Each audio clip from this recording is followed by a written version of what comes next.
You just got your first FPV drone. You look at these props, see a number like 5130, and your brain just freezes. What does it even mean? It's not your fault. Nobody tells you this. It feels like a secret code. Here's the good news.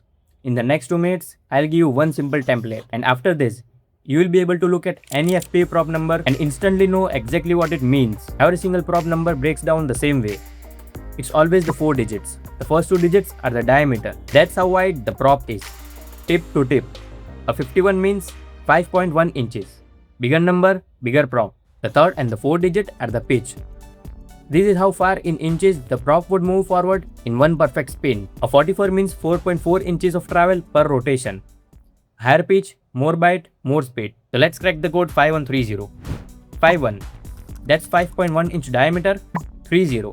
That's 3.0 inch pitch. 5149. 5.1 inch diameter. 4.9 inch pitch. So the formula is locked in. First 2 numbers, diameter. Last 2 numbers, pitch. You now speak the language. Go grab the prop you have lying around. Find out the number and read it out loud. Say it to yourself. That's how it sticks. Go on, I'll wait.